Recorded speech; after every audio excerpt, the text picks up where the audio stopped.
Hello, hello. Welcome to Notary Life with Kimmi, and I am here with Angela from AJ Mobile Notary Services. As you can see, Alexis was not able to join us today, but Angela and I do know about Google My Business, so don't be afraid to leave those questions with us also.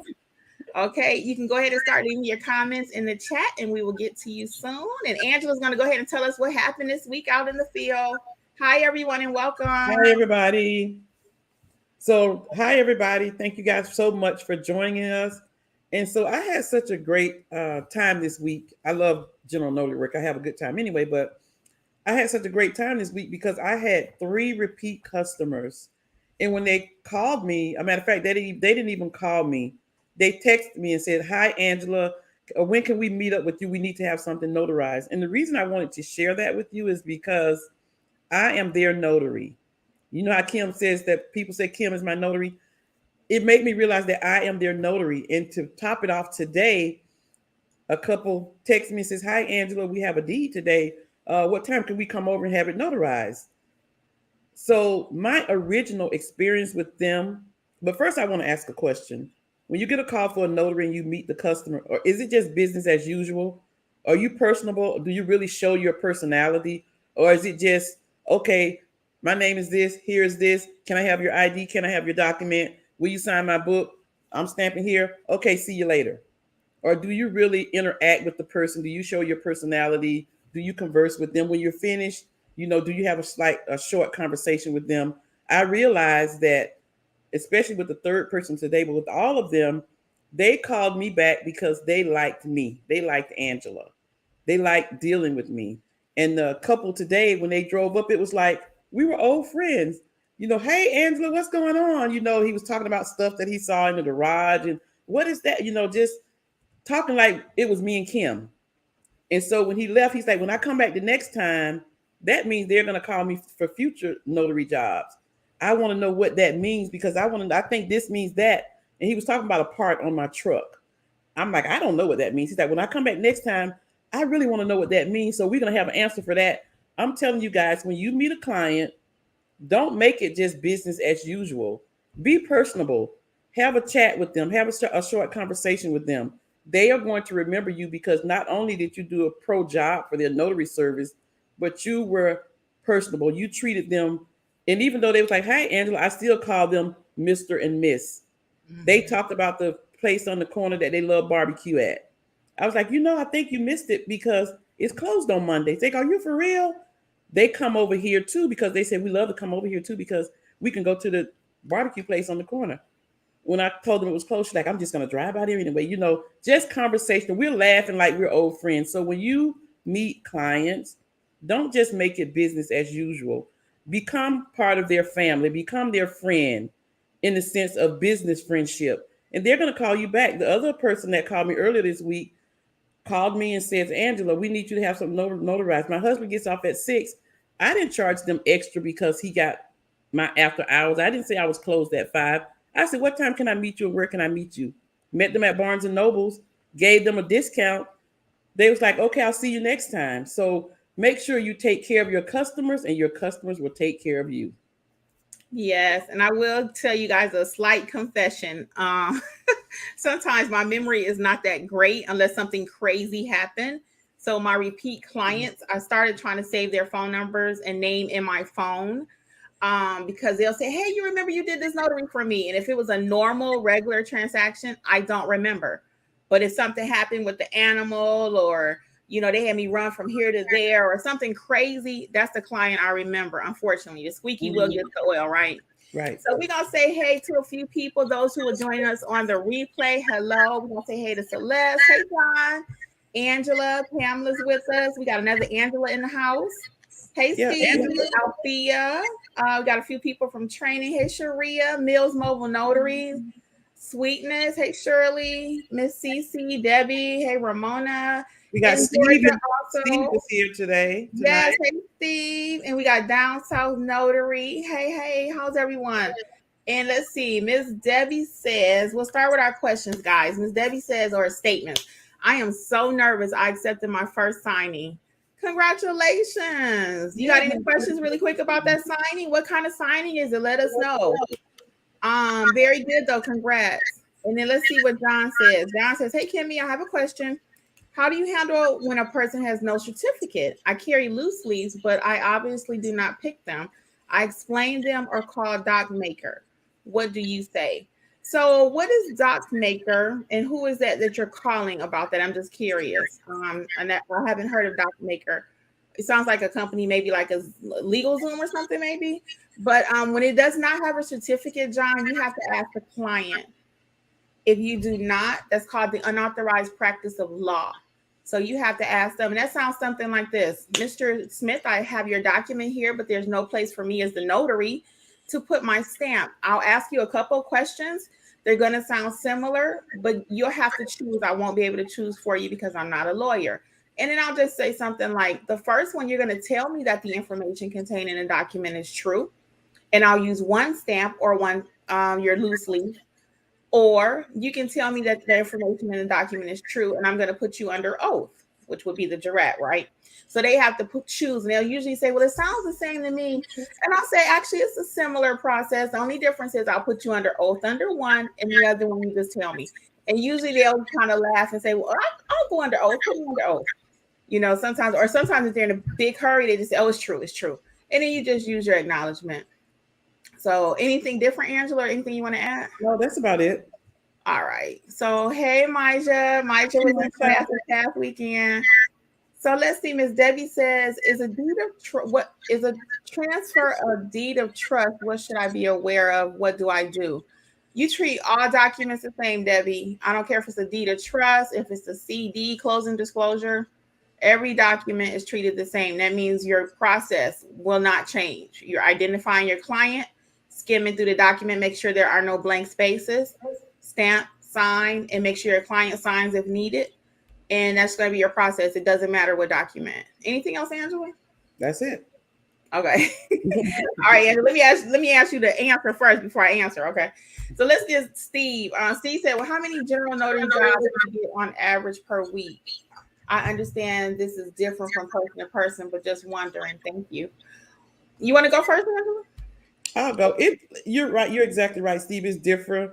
Like this week, like today, I had 3 general notary jobs, and I got 2 calls to make an appointment for later this week. Yesterday, I had none all morning until like 3 o'clock. All of a sudden, somebody called. 2 people called back to back, and I had 2 in the afternoon. One day this week, I had no notary jobs, and believe it or not, I wasn't too sad about it, but it just varies. Some days I'm running from 8 o'clock in the morning till 5 o'clock in the evening. And some days I'm just like today and yesterday, it was like not until 2 o'clock people start calling and I got 2 or 3. So it just varies.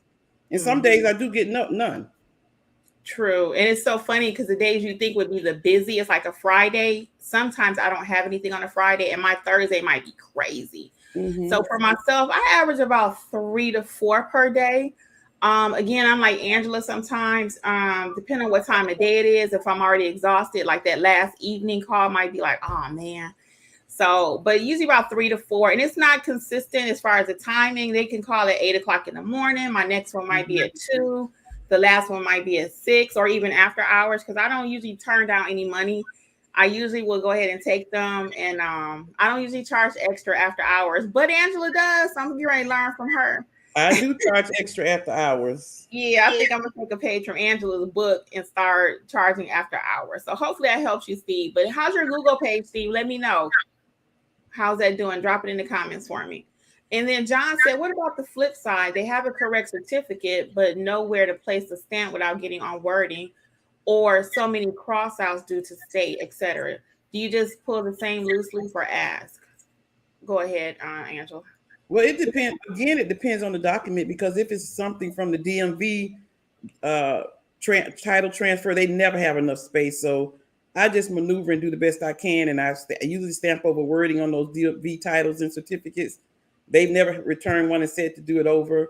And I would say you're exactly right. Maybe you need to pull out a loose leaf and just fill that out and staple it to the back of it because in some cases, you're told not to stamp over any wording.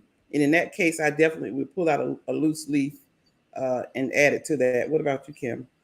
And then if it's any way possible, John, I'm going to be stamping on the document that I have. I try not to add certificates and make additional changes to a document. And for example, you asked that you pull out the same certificate for the same loose leaf. So for example, if the document is a jurat wording on it, you're not going to change it for a regular acknowledgement. You're going to do jurat for jurat if you have to pull your own loose leaf from your state.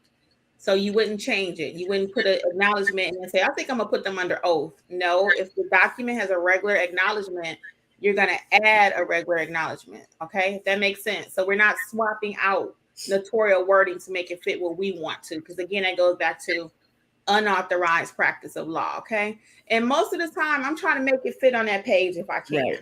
Again, I don't want to get in the habit of just adding stuff willy-nilly. Keep it as clean as you can, even with the initials on there. They know that the document may be traveling out of state. That's why you're going to draw a thin line, not all scratched out, no white out, nothing crazy. If you have not seen my video about what not to do with documents, watch it because it's kind of funny. People do some crazy stuff out there with these documents, guys. And one other thing to add to that, and Kim mentions it all the time in the class, training class, is that the square stamp seems to give you more space or fit better than the round stamps. The round stamps, when in those cases like that, John, they take up more space and usually stamp over information or wording. But the square stamps seem to fit a little bit more better on the paper when you're notarizing, when you don't have a lot of space. Yes, get the rectangular. If you already have a round stamp, don't throw it away, guys, because you can just have an extra. If your state allows, it's even a good idea to have two, because especially my loan signing people or regular general notary, the stamp can run out of ink. It can fall and break because they're kind of fragile. So if you can have two in your state, I always suggest having a backup, okay? And sometimes, like Angela mentioned in our recent class, when you go to re-ink it, it takes a minute for that ink to properly process in that ink stamp. So have a backup, okay? Because you wouldn't want your document to be all blotchy either. If you re-ink it right away and then use it, sometimes it's really blotchy and it'll smear, okay? So we ain't perfect, but we striving for perfection. Okay. Right. So let's go to L. Lewis. She says, what can you accept if a signer is bedbound and doesn't have a driver's license or other ID? Is credible witness okay? So Angie, you want to address that one? Sure. The first thing you want to do is make sure that your state allows for you to use the credible witness way of doing that. And if they don't have any ID, there's really not a lot of other ways you can do it except for getting credible witnesses. But the thing about credible witnesses, a lot of states are different in how you can use a credible witness. So I really advise to make sure that you read your state handbook to make sure that how you're using that credible witness to ID that person is exactly how your state says it. Because a lot of states say you can use it, some say you can't, but it's different that I've read in most states as far as how you can use that credible witness as a witness to notarized documents. And for those of you who may be new to notary world, notary talk, the credible witnesses, like the young lady asked, in the event someone does not have a driver's license or a valid state ID card, you can do what's called credible witness. So that means I am the notary. I'm going to Angela's home. Angela does not have ID, but she has two neighbors that know who she is. So they may say, well, can you use the two neighbors to say that they know Angela? And then we sign the document, regular process. In some states, as Angela already mentioned, that's acceptable. In other states, they have tricky rules. One example is one state, I can't recall right this second, but we just did a training. And the notary, myself, and the neighbor both would have to know the signer, which would be Angela. So how often is that? Is California? Yeah, I think it is to California. So how often is it that you as the notary and the neighbor of the signer are going to know each other? It's very rare. So in that case, you still have to, do the best you can. And each state is different. Some states do allow you to swear in the credible witnesses that they both know Angela, and then you just proceed with your process. So you must know what your handbook says. And the two credible witnesses have to have proper ID. Yes. So Debbie, you are getting some help out there. Congratulations from your other notaries. That's great. Hey, Alexis did make it. She's in the chat. So don't shy away from your Google My Business questions. Hey, Sharia. She says, what if you forgot to have them sign your book? Well, Sharia, I believe you're in Georgia. So don't forget, if you forget a piece of information, Not a big deal because you are in a state that doesn't even require a journal, right? Mm-hmm. But best practice is we're going to have them sign our journal. And we're going to make that part of our beginning process as we went over in class, because at the end, as Angela always say, they trying to run away. And she had people almost had to put her foot under their tire to stop Yeah. to sign the journal. So that's going to be our beginning process, okay? So yeah, don't worry about it. Things happen. I've had people where I forget something. So just get as much as you can in the beginning of the signing, okay? Mm-hmm. So don't worry. Don't lose no sleep over that. Right. Hey, Janice James. Hi, Janice First time James. here. Welcome. Welcome to Notary Life with Kimmi and Notary Educators. Doc DT, hello there. Hey, Debbie. Oh, John is recapping. So he said the person who made the document. Yeah, you can reach out to them if it doesn't have it on there. But normally, John, you might waste time doing that. I have a terrible echo. I think my mic might be too loud, y'all. But anyway, sorry about that. So John, yeah, you don't want to waste a lot of time when you're doing general notary work, like calling people if you don't have to, because that way you're wasting time, so to speak, and you want to make your money quick in and out. So if it's not on the document, my normal process is to ask the client, because the person that prepared the document, if they wanted notary wording on there, they probably would have already put it. So you don't want to waste a lot of time calling all over town. You could be there an hour trying to track down who prepared the document, right? So we're trying to get our money, quick money in and out, okay? Mm-hmm. Follow all our processes, though, but in and out. Hey, Nana James. Hey, Nana James. Let's see. Let's get it. Yes. Hey, Andrea. Nancy says, where are Georgia notaries signing up for loan signing? So, Nancy, if you are a loan signing agent, you are going to need to sign up with your first company. Might be like SnapDocs is a good one. Signingorder.com is another favorite. And I do recommend paying the $2.99 per month with that. And my first question also, Nancy, would be, do you have proper training to do loan signings? Or how familiar are you with the notary duties overall? Okay. Mm-hmm. That might be where we need to start with some training, okay? And hey, Celeste is saying, hey to Steve. Let's see. John says, right. Okay, that's what I'm doing. Well, you're doing great, John. Great, John. Yeah, don't overthink it. It's not that complicated. Then let's see. Neil's Notary says I need to catch up. I've been busy with my day job for the past 2 weeks. Yeah, and sometimes that happens, you know, especially if you have another job, you have to just pace yourself. Don't stress yourself out. You know, don't sleep on your notary business. Maybe the weekends, evenings. You got to tip, Angela. I see you moving over there. No tip? Okay, yeah. So don't just give up on it, even though you may be working full time. Okay. And let's see. Steve says, can you both tell me a time when you had a home run general notary job that paid very well, or just a home run you remember? Thanks. I just had one. Go ahead.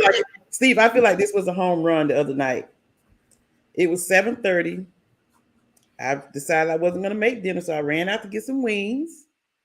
And while I was at the wing store, I got a phone call from a fellow notary asking me if I could do a notary job for someone that they really needed it, and that they needed it that night. And I said yes. So I go to my car and I call them.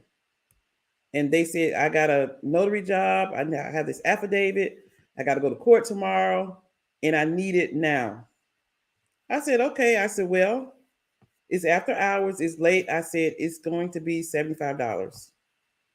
And they said, okay, I don't care how much you charge. I need it. So then they called me back and said, oh, it's going to be another hour and a half. I said, well, it's going to be later. So she said, don't worry about it. She said, I'm going to take care of you. I'm going to take care of you. The job was like 5 minutes away from my house. It took 5 minutes to do the job, and I made $100 on that job. That's a home run for me. Oh, I cannot pick one off the bat, Steve, honestly, because I love general notary work. So, I mean, every time I could price it right, I could do it less than 10 minutes. It's a home run for me.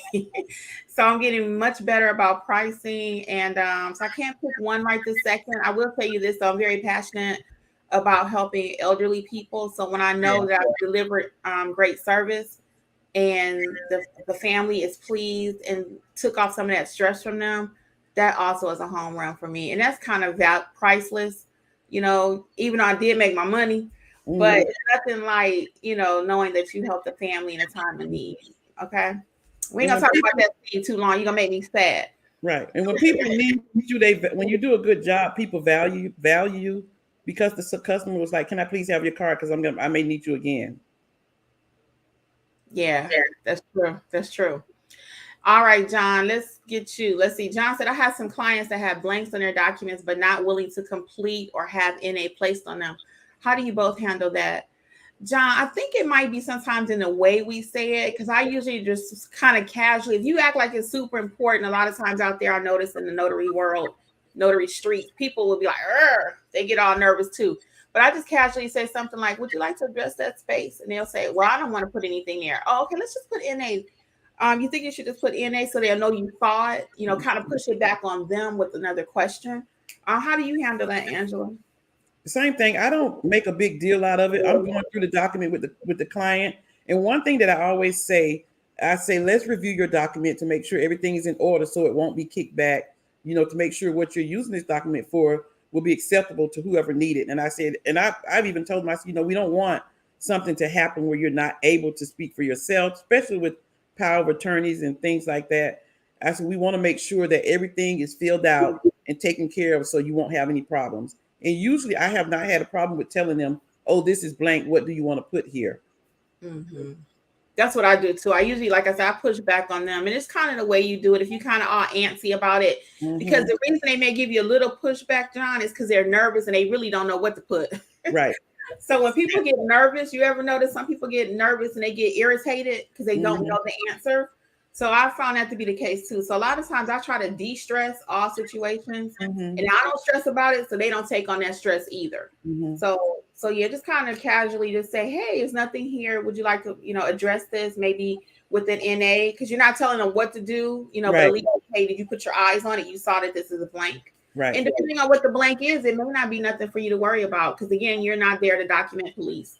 You're not the notary police or the document police. Okay. Right. So good job. Good job. So Natalie Jean, let's see what you're saying. So she received a call about a refinance through her Google page, which is good. Yes, you get long signing calls even through your Google page. And she told them $100 and they said that was too much. Well, was that from a private person or a company? If it was from a company, 100 was not too much. And you're in California, right? Refresh my memory. I think you're in California, so that was not too much.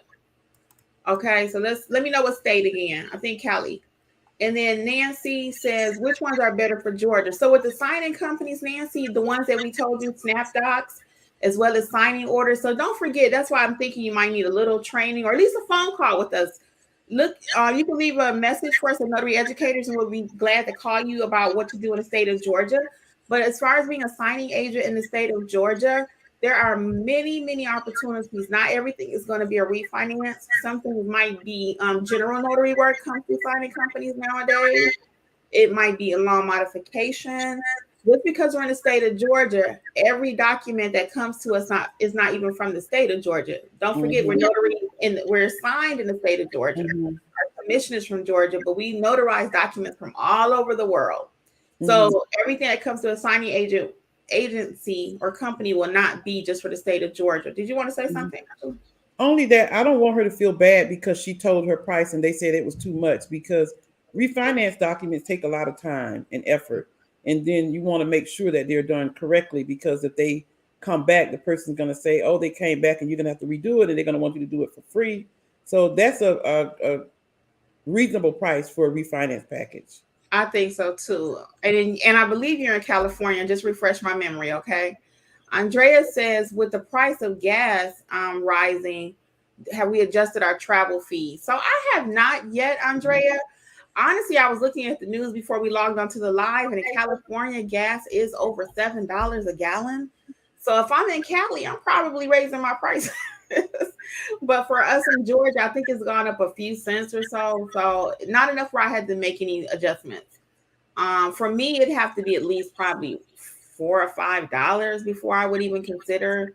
But normally, I'm not driving that far anyway. So yeah, I try to keep costs down for them. Go ahead, Angela.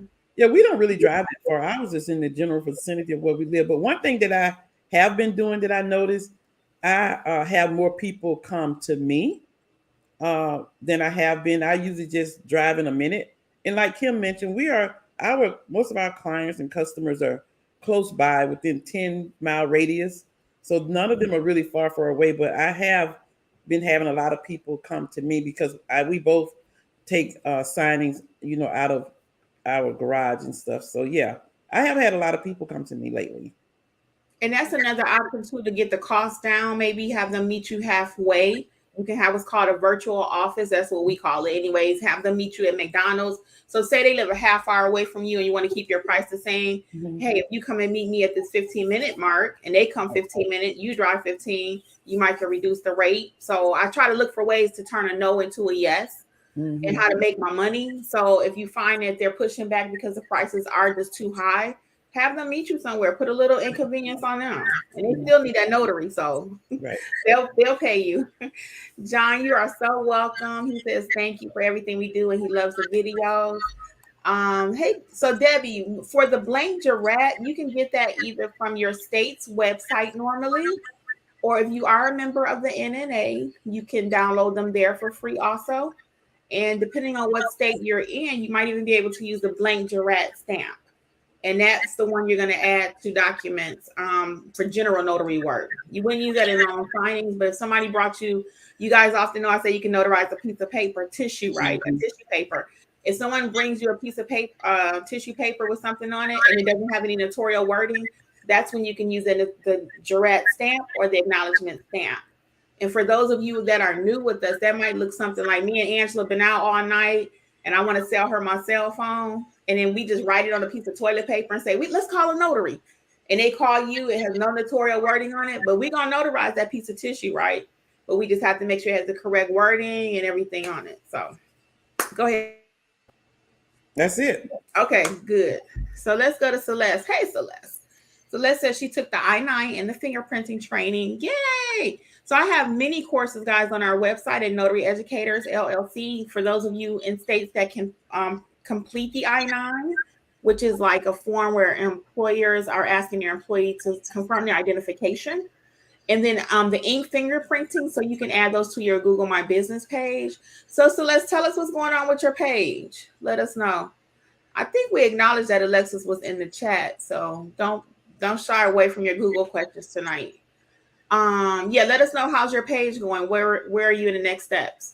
And Joanne says, hey, good evening, ladies. Thank you again for the training this weekend. Hey, got my business name, waiting on my background check. Congratulations. Congratulations, Joanne. Yeah, you are flying. Very good. Step by step. Daniela says, I was called to apostille a death certificate. I have no idea what to do. What certificate, whose ID, so I checked. They also added a marriage certificate that is from a different state. Thank you. Daniela, you want to answer that? First, what state is she in? Is she in? I don't know what state she's in. But anyway, Daniela. Yeah, I was going to say it's for apostille. So yeah, but Daniela, the thing about apostille is that you really got to know what you're doing. Basically, I mean, we couldn't really tell you how to do the apostille, but one thing you may want to do is look on your website, court's website, to see if they have any direction. So let me give you a couple tips. So I do have 4 videos, Daniela, on the apostille, because like Angela said, we couldn't teach you that in 2 seconds here on this live. But check out my 4 videos about apostille training. And then that may help you. I will give you a couple tips. So the document follows so you want to send the document where it originated. So let's say that death certificate came from Georgia. Then it would need to be apostilled in the state of Georgia. Or let's say that marriage certificate originated in the state of California. It would have to be apostilled in the state of California. Yeah. So for those of you who are new with us, an apostille needs a higher level of authentication prior to leaving the country. So Daniela, you really want to learn that process, girl, because you cannot fake it till you make it on the apostille. You cannot. She has some documents from different states. She said the marriage certificate is from a different state. Yeah, so you must know the state process for each where the document originated, okay? So watch my 4 videos, and that should help you, okay, to be able to get through a basic apostille. I'll take you step by step. And you don't want to sleep on apostille money for those of you who are not doing it. because it is very, very good money. Okay. But you want to know what you're doing. You cannot fake that. You cannot. All right. So let's go to down south notary. Kimmi and Angie, do you find it disadvantage or advantage for clients to pay deposit or at least mileage fees to secure appointment to discourage no shows or last minute cancellations? You want to handle that? Yeah, I don't require any deposits or any fees. I just chalk it up as part of doing business as a notary. I have people call and make an appointment, and sometimes they don't show up, or sometimes they call at the last minute and cancel. I just chalk it up as part of doing business. I don't ask for a deposit. Yeah, it's very rare that you have a cancellation, and I can usually tell the ones that's going to cancel. Yeah, you already know. Yeah, you can usually tell after you do a few of those, get a few phone calls, you'll know, okay, that person ain't gonna really come through. Or like if they call me like right now, it's 8:30 and I don't hear back from them like 5 minutes, I'll usually say, send me the address you want me to come to. And if I don't hear anything back, like in the next 2-3 minutes, they're probably gonna say, I found something cheaper, I'm going to my bank. Occasionally I will call them back just to show good faith. I'm like, oh, did you not send the text? Because I've had that happen too. They don't send me the address in like 5 minutes, and they actually just forgot. They got busy doing something else, or they thought they sent it to me and sent it to the wrong number. So I will follow up sometimes, but it just depends on the mood I'm in. And you can tell by the conversation if they're gonna not show up. Yeah, so I do not request payment up front. I don't even want their money up front because I might get there and decide for some reason I'm not doing it. And you may not be able to do it because there's other circumstances with them. So I don't request True. It may be any reason why you cannot do it. So I don't take money up front. I don't. I actually came across on my website recently though. She requires a $15 deposit. So in the future, if things got that bad where people were canceling, but I'm kind of like Angela. I still count my mileage driving to that person. If for some reason I did get there and they cancel, I count my mileage each way. But I don't usually ask for prepayment. So L. Lewis said they're in Georgia. Now you got to refresh me what we were talking about, L. Lewis, because you're in Georgia. Oh, George, I forgot what we were talking about though. Maybe Angela remembers. Because I did ask you what state. So I don't remember what we were talking about though. Let me go to Cece while we figure that out. Or drop it in the comment for me and refresh my memory why I asked you what state. So Miss Cece says, in Georgia on DMV forms, can you attach a certificate or do you have to squeeze your seal in? Yes, you're going to squeeze your seal in. Don't add an attachment to those. And if you have the rectangular stamp, you're going to put it right between the seller side and the buyer side, right there in the middle. And just for those who are in the state of Georgia with that DMV form, when it has 5 copies, I stamp each copy because you never know what the insurance company is requiring from the client. So better safe than sorry, go ahead and do all 5. Because if you just do the one, it's not going to go through. So I lift up the yellow copy, stamp. Lift up the pink copy, stamp. And so on and so forth, okay? And Mills Mobile Notary. Yes, Georgia, you can have 2 stamps. Yeah, we don't have a lot of rules in Georgia like that. L. Lewis was talking about the credible witness. Oh, credible witness. So yes, you can use credible witness in the state of Georgia. Yes, you can. Yep. And it's an easy process in Georgia too, okay? Now, again, just for clarification, if you don't have to use a credible witness, our best practice is to ask for ID, okay? Right. That's best practice. Don't just willy-nilly say, well, I'll just get a credible witness. No, you should get ID. That's going to help with fraud, okay? And thank you for refreshing us on that. And then Debbie says, question about the stamp. So my first stamp is square. Couldn't get my middle name added to the stamp. I have the middle initial. I ordered the round stamp and my full name was able to be added. Well, I mean, technically you should be using whatever your commission was issued in your state. For example, John Allen Smith. If that's what your commission was issued, that's how you signed. That's what your stamp should say. Right. So shouldn't be that many variations out there, Debbie. Whatever's on your commission stamp, and that's with most states. Yeah. So the next question was, can I not use the one with just the middle initial? You want everything to match because there are times when they have to pull those notary records or that document and they're going to compare it, especially like that apostille question earlier. They're going to confirm the way you signed it, who the notary is. So especially when I'm doing, sometimes I get kind of willy-nilly with my signature if I'm doing a lot out there. but I really should be signing exactly as it's written at the state commission. Okay, especially with the apostille, because if I sign just Kim and my last name, that's not how it is at the state, so they can reject that. I need to sign my full legal name that I signed. Okay. So just get in the habit of signing your full name, your stamp should match, everything should be correct, okay? So I'm gonna stop here for 1 second because I just want to say thank you to every one of you. We have hit 5,000 subscribers on this channel. And I am so pleased. When I started this journey last year, I kept saying, it's already enough notaries on YouTube. What am I going to talk about? What they need me for, right? But there's not a Kimmi.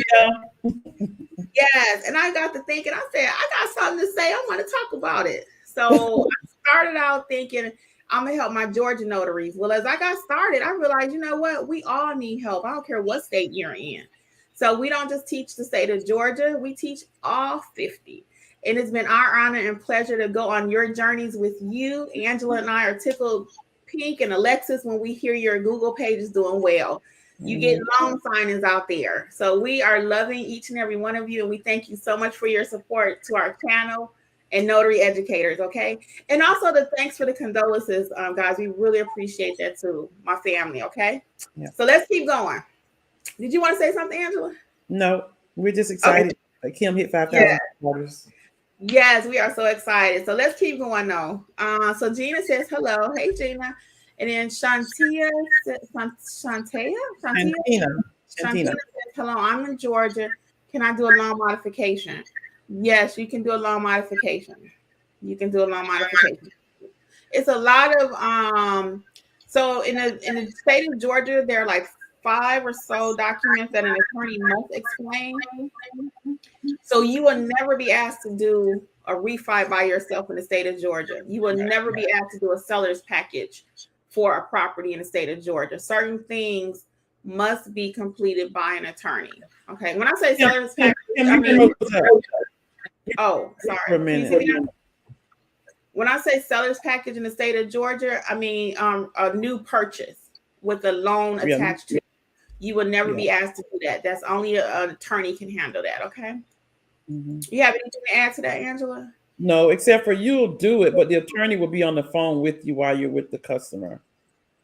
Yes. So some packages you will be asked to do, but the attorney has to be involved. So the signing companies already know where you're located. So you also need to know as a notary what you can and cannot do. But you'll get loan modification requests all day long in the general notary space. Okay. So you just need to know what to do with it when they call you. So Steve is asking Alexis, once he has the domain name, can he make a free Google business account from there? And will it direct me on how to make the free account? Yes. So for anyone else out there that has the free Google My Business, you do want the free web page also. You must have a web presence nowadays. I know people into, everything is digital, the QR codes and all that, but an old-fashioned website, it will serve you very well. Yeah. People want to know who you are. Okay. Danielle saying hi. Hey, Danielle. Yeah. And Pamela J says, hey, ladies, do you get a lot of embosser stamp requests? I'm debating if I should invest in one. And if yes, I still need to use my regular stamp with the embosser, correct? You want to answer that, Angela? I'll answer that. So, Pamela, with the embosser, you could lose business if you don't have the embosser, because someone may call you and say, do you have that crinkly thing? I want my documents used with that. Or you may go on an assignment. I've been on an assignment. Older people love it. And most older people that I go to say, oh, you're not going to use the crimpy thing. And I'm like, I'll use it if you want me to. And if you do a divorce or a will or something like that, you want to, like the last signature page, put it on there with the gold seal, because it makes it look professional. It makes it look authentic, and they love it. So I have an embosser. And yes, you always have to use your stamp, even if you use the embosser. They always go together. Yes, you always use that. And then and we had actually 2 weeks ago, someone was on here and they lost a job because they did not have the embosser. So someone already put in the comments, Pamela J, that they're around $20 on Amazon. Yeah, I would go right to Amazon, and you want to get the embosser along with the gold seal. They come in silver also, but I like the gold. And most people like the gold. The silver, you can't really see it that great. So I would get the gold ones. And then you're going to use it just to pretty up the document, or for your older clients or people who insist, like Angela already mentioned, wills, power of attorney, divorce document, 1 or 2 pages, not a long signing. You would never use an embosser in a long signing. Okay. And then, as she already stated, they go together, the embosser and your regular stamp. And a lot of newer notaries don't have the embosser. They're told that they don't need it, but you want to be a pro and stand out. And I even put that on my website. I have a picture of my embosser on my website. So that way they already know I got one. So that may make them call me versus someone else too. People are often looking for what they're looking for, and they already know, like I said, that embosser is important. So Sharia said, where do I document my notary job to build my portfolio up? What do you mean, Sharia? Do you mean like Snapdots? Do you mean your Google My Business page? Be a little bit more specific with that. Okay. Down South Notary. Yes, we already talked about that. All things Jean. Yeah, sandcastles. Okay, so sandcastle inspections. Is that car inspections? What kind of inspections is that? And she said they're keeping her busy. She gives them the regular price. Yeah, that is good. And as Jean is saying here, guys, we always believe in having more than one thing, not a one-trick pony. We can do apostille, ink fingerprinting, I-9 if your state allows it, loan signing, general notary. Be able to do everything that's out there. When your phone rings, inspections. You want to be able to do everything. So you won't learn it all in one day, and we don't want to overwhelm you. Right. But eventually, I want you to be able to do everything. That way, when times are slow, because I'm watching a lot of YouTube videos right now, things are a little slower. But if you know how to do everything when your phone rings, your phone gonna ring. Believe me, people need a notary every day. But if you only do loan signing and you don't do general notary work, your phone rings, you panic, you scared. What do? I don't have an embosser. I don't have this. I don't have, one trick pony.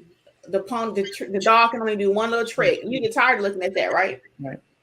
And it's interesting about adding services to your business, because this week alone, I had 3 people call me. One person came from a distance because they said they have called so many people and they needed their I-9 done. And they was like, oh, I'm so glad you can do this, because everybody I call can't do it. I'm like, what's up with I-9s when people can't do it? Kim has a great video on doing I-9s. If you look at the video, you can learn. But the 3 people said to me, everybody I called, nobody could do this. And if you don't know how to do the I-9 and it's legal in your state, now I know for sure California and Texas cannot complete the I-9. But if you're in any of the other states and you can't complete it, and after you watch my free video, you don't know how to, I do have a video where it's like you and I in a room and I teach you how to complete the I-9, a training rather, not just a video, a little training, and teach you how to do I-9. I also teach you how to do ink fingerprinting, okay? And those are all at notaryeducatorsllc.com. And they're great services to add to your business. Yes. And you want to, after you take the course or once you learn it, however you're going to learn it, if it's not with me, once you do learn it, then you want to add it to your Google page, okay? And let's see, Ms. Cece says, to notarize a deed, how can someone prove that she's the daughter of the owner? If birth certificate, can it be a copy? So why are we trying to confirm who the daughter is? Is she the owner of the deed? Can you clarify that a little bit? Because we need to be identifying the signer. Who is the signer on the document?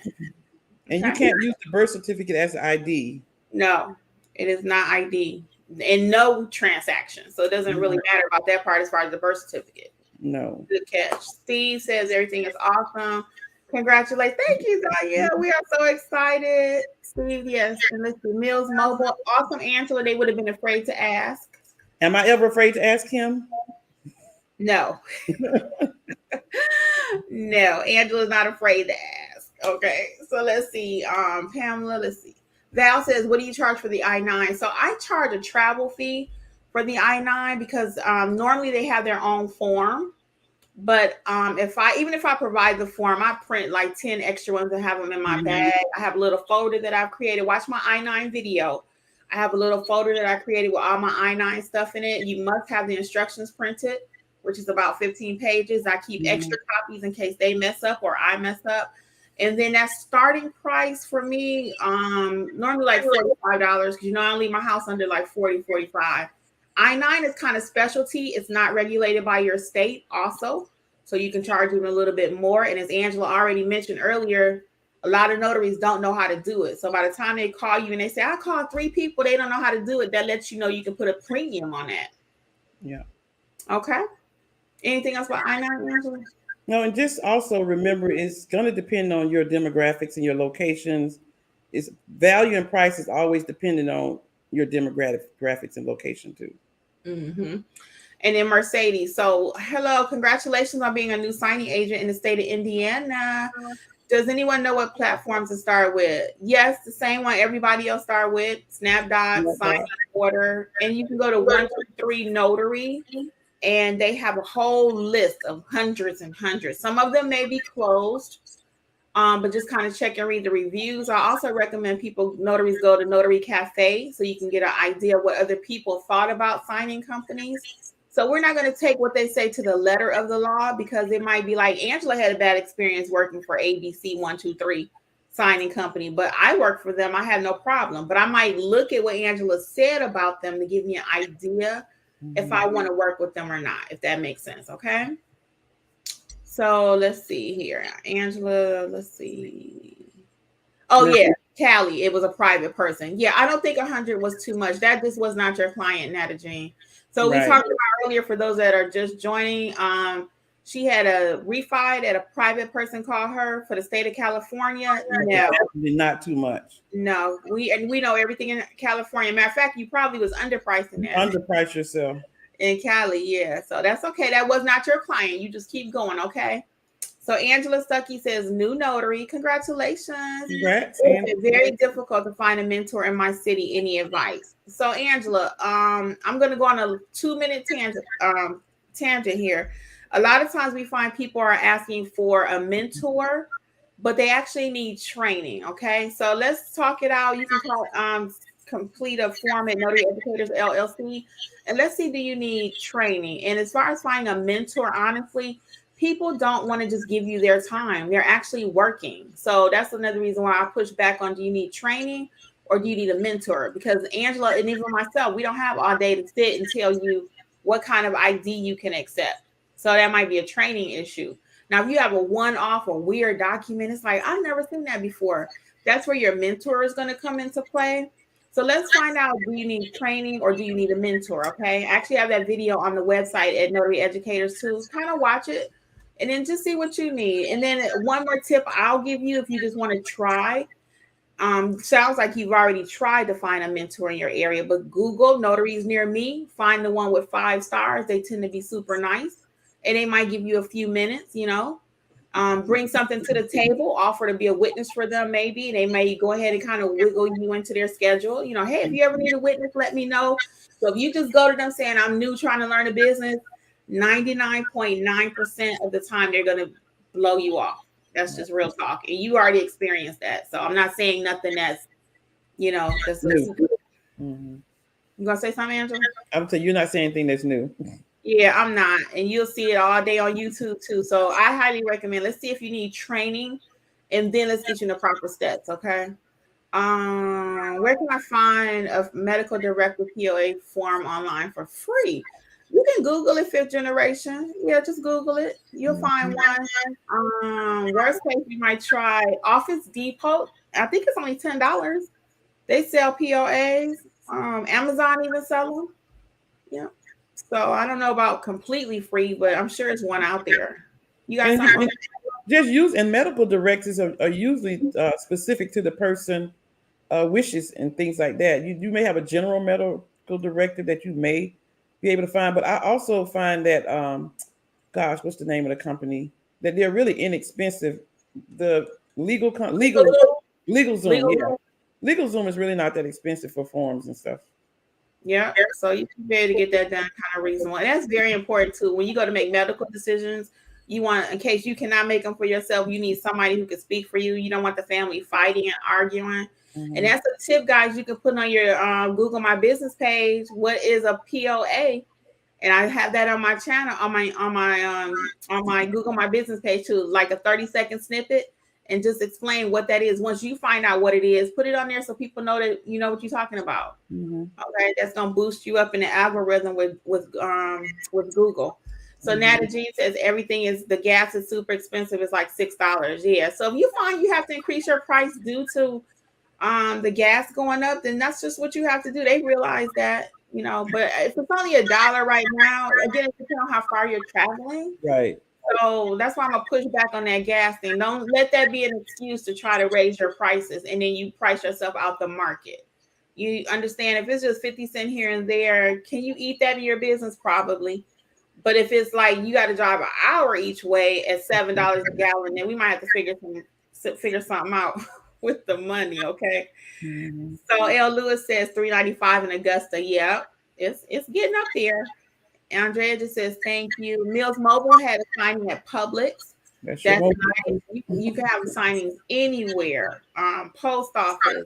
We often recommend Panera, Starbucks. Angela does a lot at libraries also.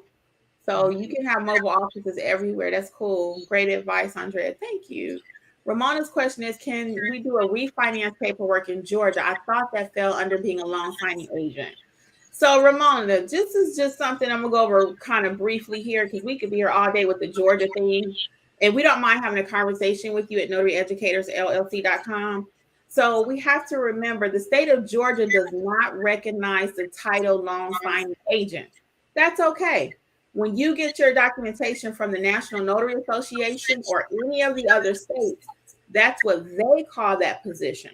So the state of Georgia says you are the loan signing agent, and that's okay. But some of the documents that you fill out are associated with the loan signing world, and the NNA qualifies you to be a loan signing agent. That's why you have to have their background check. You have to take their loan signing test.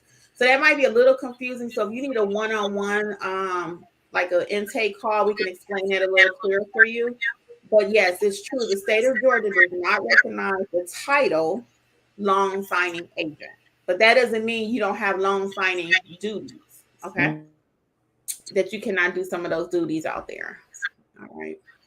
And again, as Angela already stated, most refinances for the state of Georgia, you're going to have an attorney present or involved in the transaction. Go ahead, Angela. Documents have to be notarized.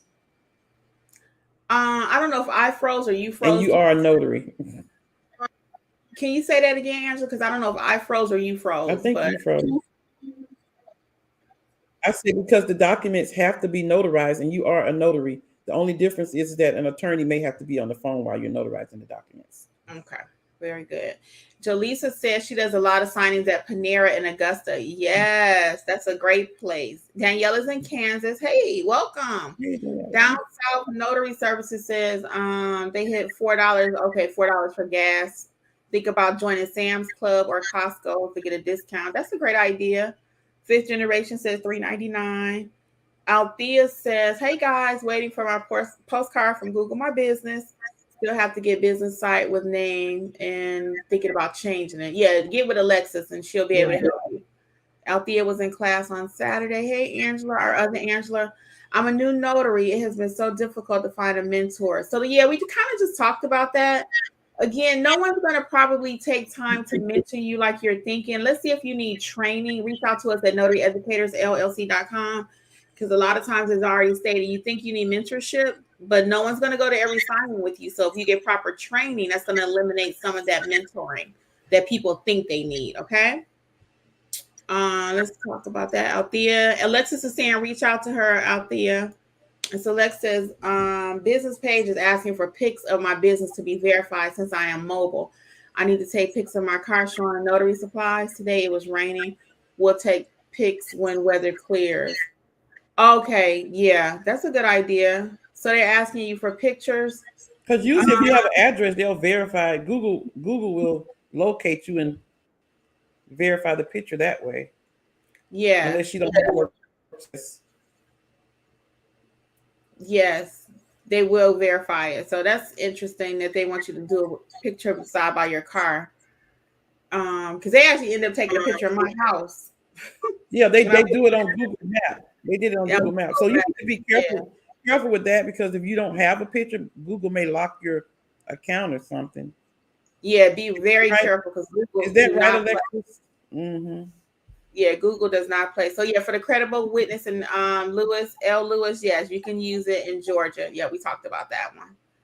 And down south says, what app do you use to keep track of your mileage? What do you use, Angela? Notary Gadget. Yeah, I use Notary Gadget too. And I love Notary Gadget because you can also put every single type of signing in there. So I can even break it down when I do fingerprinting, when I do I-9s, when I do my loan signings, my general notary. I can break it all down in Notary Gadget. And at the end of the year, you can pull a report on whatever you need. That'll help you see what was profitable. I even do that with my apostilles. I have a separate category for that. So I love Notary Gadget. Okay. Mm-hmm. And if you want, you can use my link over at Notary Educators LLC. We have everything, the supply list for notaries, everything over there at that one website. Yep. So Littman Mobile Notary says, I apologize if you already answered this. Do you recommend applying for 50 to 100 signing companies in order to get started? I'm in training and in Georgia. I've completed training and in Georgia. What's your thoughts on that, Angela? Well, sign up for as many signing companies as you can. The more you sign up for, the better your chances are getting. Just sign up. We recommend that you sign up for as many companies as you can because we are an attorney state, and the more you sign up for, the better it is that you'll be getting calls. Yeah, so you really want to make sure you sign up with signing order. And we did already address this, but I don't mind one more time. Signingorder.com, pay the $2.99 per month. That'll give you access to 20 zip codes. Also sign up with SnapDocs. Make sure your profile is complete, including a picture. I have a video out there about how to apply with 100 companies. And they all ask the same thing. So make sure your profile is complete. Also, make sure your Google My Business page is complete. As we already had 2 people in the chat tonight mention, they had a refi come through their Google page.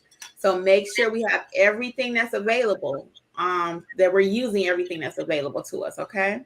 And Steve uses Notary Gadget also. L. Lewis said, I have a structured settlement signing tomorrow, but the signer says she doesn't have an ID.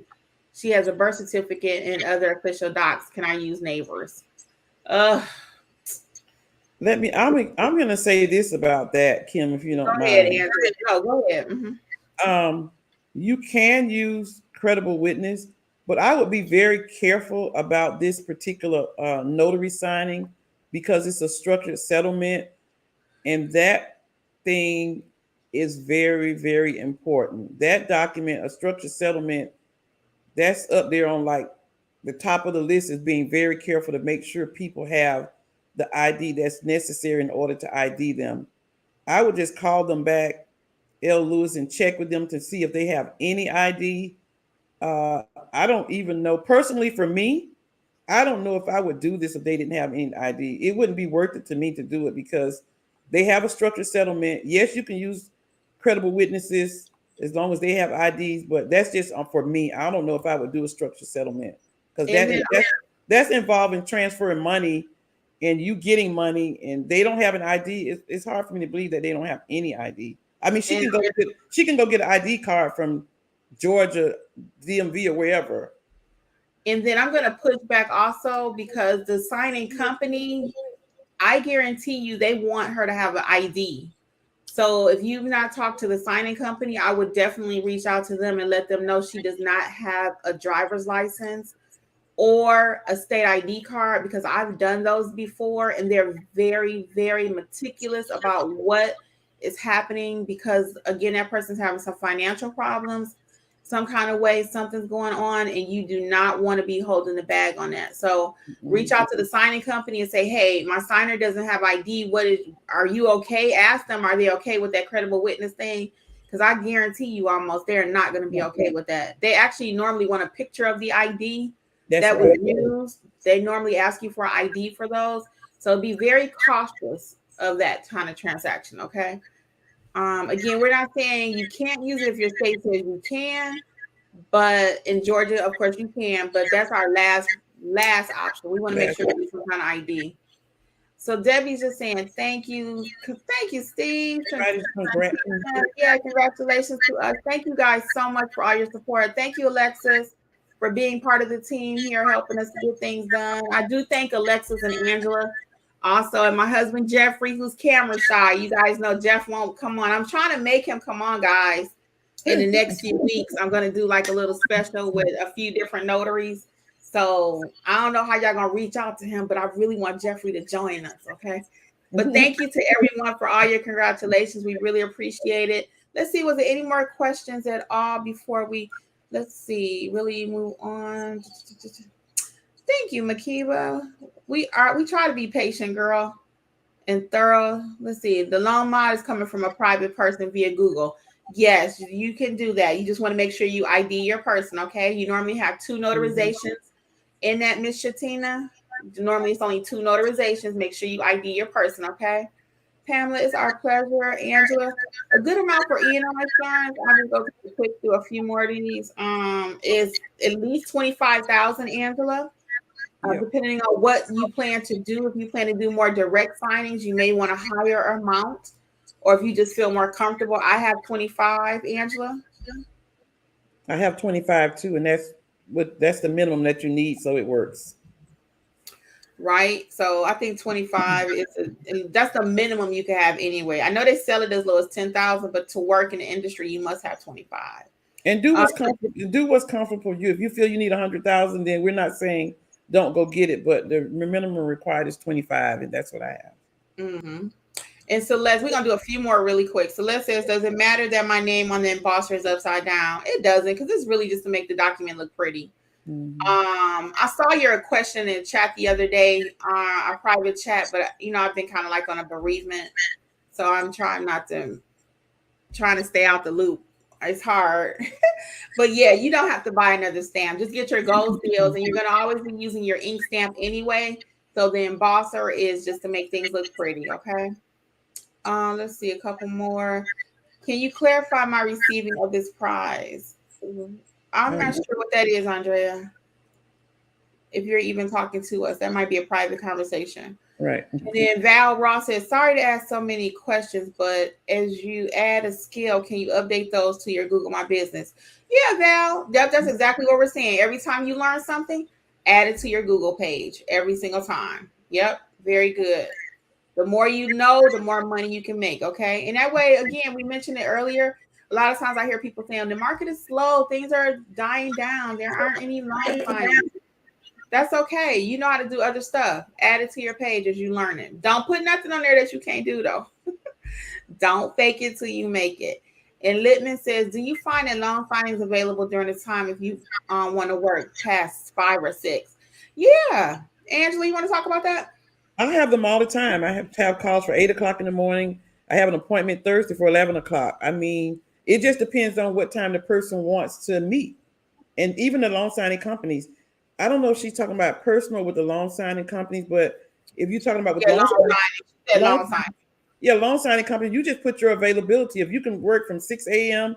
to 5 p.m., put that, and I guarantee you they'll call you at 6 or 7 or 8. I've had calls at 7 in the morning, 8 in the morning, 9 in the morning to do loan signings, 11 o'clock in the afternoon. So yeah, just make sure you put the time that you're available on your profile. And Steve, Notary Gadget, I don't know if it's an actual app for your phone, but I know it's for your desktop. So check out Notary Educators LLC and use my link. It'll take you right there. Okay. I do get a what they call it, affiliate for Notary Gadget. Mm-hmm. I love it anyway if they didn't give me $2. So check it out on Notary Educators LLC. Okay. And D Mo asked about the I-9. The I-9 is a form, again, really quick for people verifying their employment.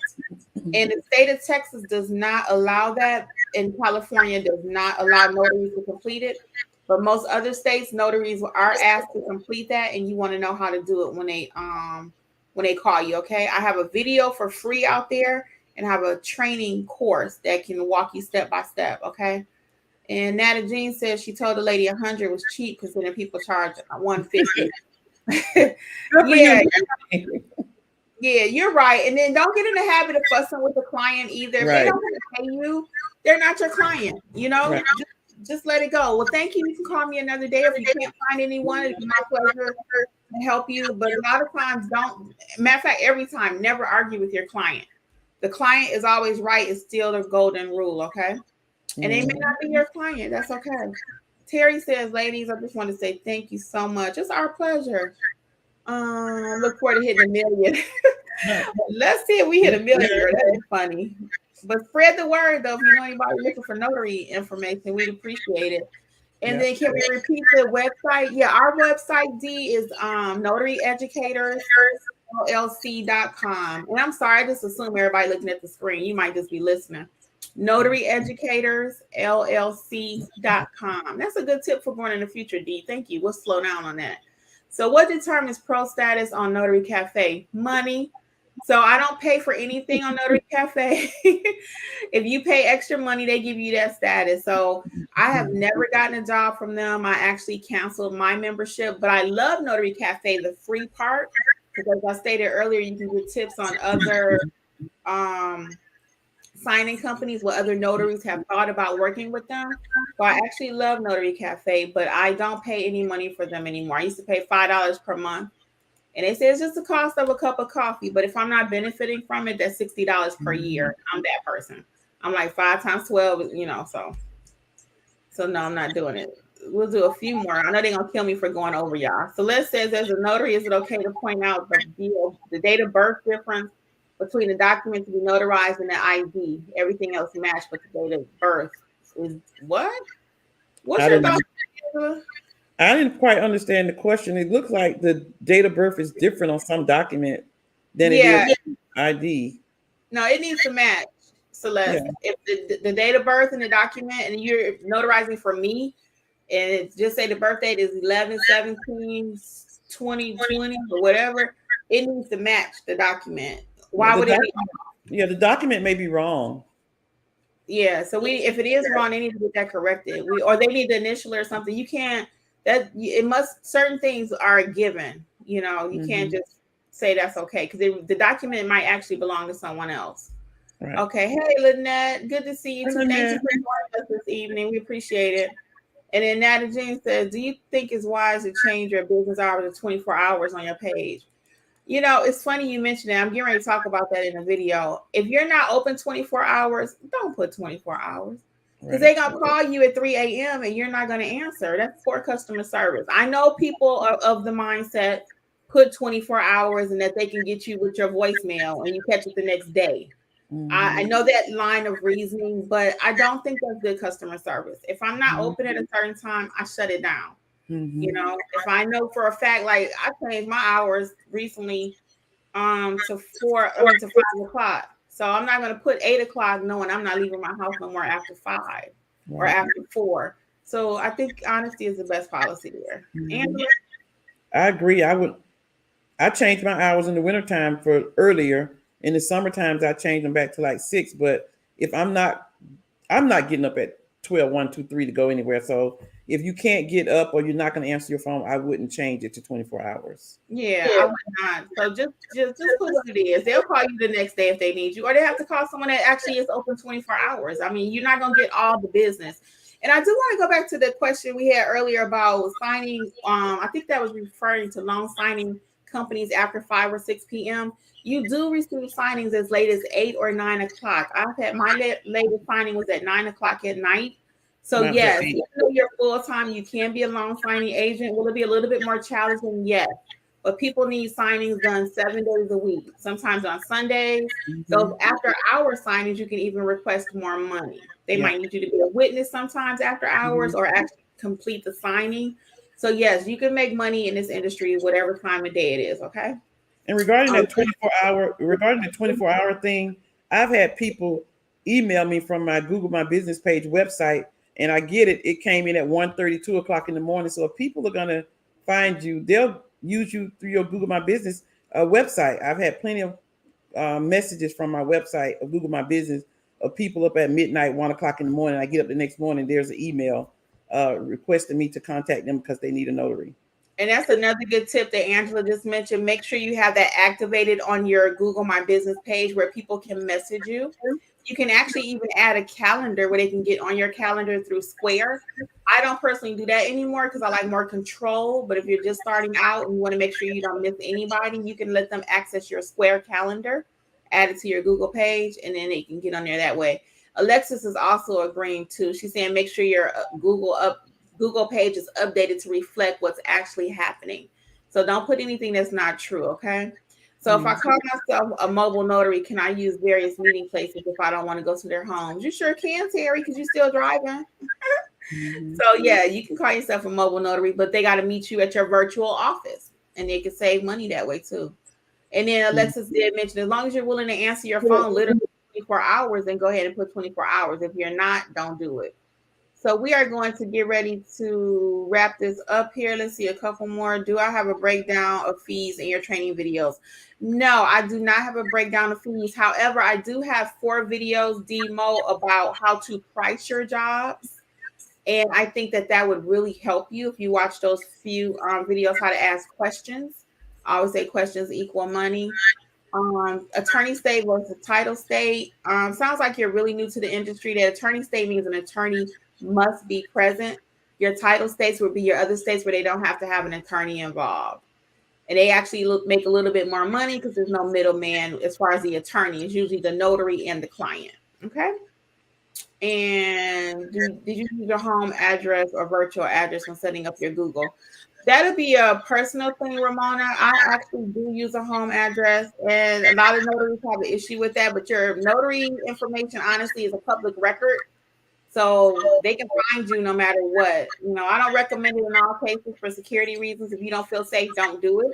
But your notary information is public record. So even if I didn't put it on my Google page, somebody can Google me as a notary and they can find you. Angela, anything else? We're gonna get ready to wrap up. I'm just looking really quick. I just wanted this too. Will the video be available for replay later? Yes. Okay. And El Lewis is commenting you on your book. Kimmi, I have read some of your book. Too, I think it's one of the best out there. I'm big on grammar, and yours is not only well written, it's also helpful. The links are a nice touch too. Oh, thank you so much. I really appreciate it. If you haven't checked out the book, guys, Start Your Notary Business. It's not that complicated since someone mentioned it. It's also available at notaryeducatorsllc.com or Amazon, okay? We are not on Clubhouse. We've been talking about that. We are not on Clubhouse yet. I was a guest speaker on Notary Cousins a few weeks ago. So that's why I was on Clubhouse. I'm normally maybe popping in a room, but I was actually a guest speaker on there. And we've been talking about it ourselves. So let me know, guys. Do you prefer Clubhouse or YouTube? What do you prefer? Just curious about that. I'm actually going to do a poll soon. But if you want to drop it in the comment right quick while we're still here. You guys should go Notary Educators. I'm sorry, go on Notary Educators LLC to get the Notary Gadget app link. Yes, go to notaryeducatorsllc.com and click the link for Notary Gadget. Thank you, guys. Yeah, Angela already mentioned that. Thank you, L. Lewis. Everybody says YouTube, Kim.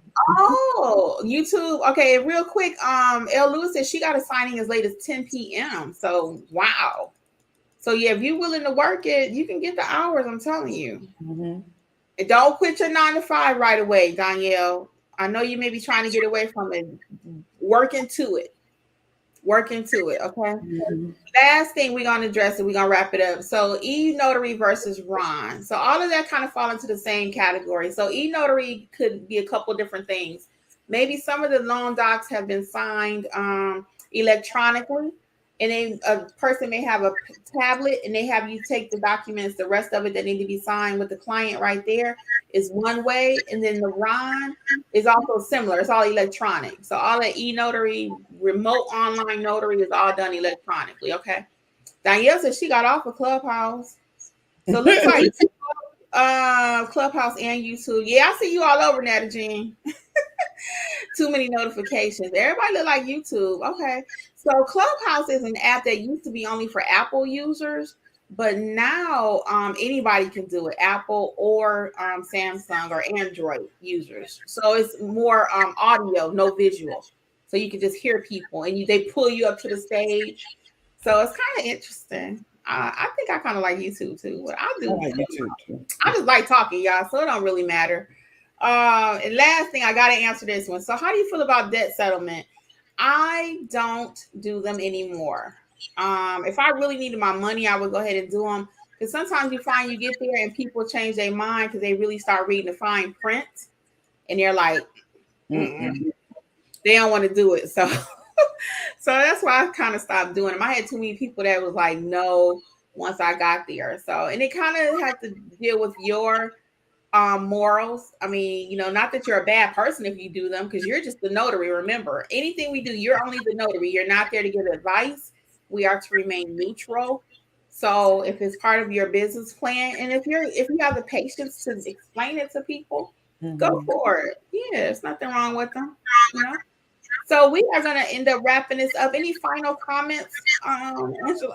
Excuse me. No, thank you guys for showing up today. We really appreciate it. We love answering your questions. It's always a pleasure for us to be here, and we really appreciate you guys being here. We couldn't do this if you wasn't here. Yes, it started out as a little temporary thing back in January. When did we start? In January, right? Mm-hmm.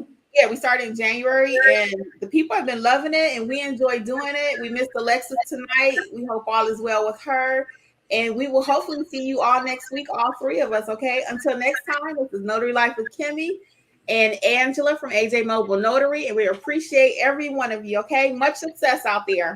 Bye, guys. Thank you guys.